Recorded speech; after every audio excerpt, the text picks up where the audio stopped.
जय श्रीराम. नमस्कार. मी पाठकांना आपल्या ॲस्ट्रोव्हिजन या चॅनलवर आपलं सर्वांचं सहर्ष स्वागत. जन्म नक्षत्रांचे आराध्य वृक्ष, आजार व औषधी योजना यावर आपण बोलणार आहोत. यातील 10वं नक्षत्र म्हणजे मघा.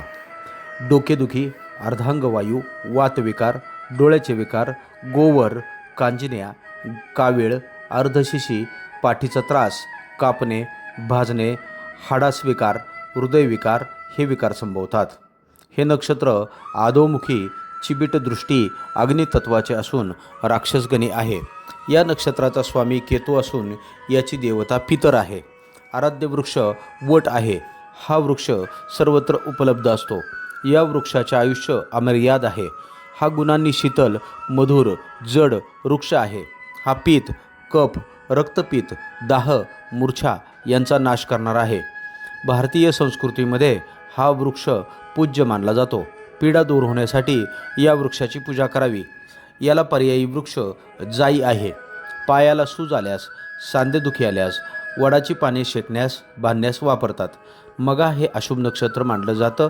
त्याचं शांतिकर्म शास्त्रामध्ये आहे. 10 दिवसात या नक्षत्रातील आजार बरा होईल, मात्र लांबला तर 28 दिवस बरा होत नाही. डोक्याची शीर दुखणे, डोकं दुखणे हाही विकार याच्यावरती संभवतो.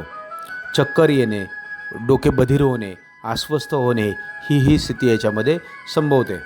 नक्षत्र देवतेचा मंत्र ओम पितृभ्यो नमहा हा 108 वेळा जपावा. आरोग्यासाठी केतूचं लसण्या हे रत्न वापरावं. वटवृक्षाची मुळी जवळ बाळगावी.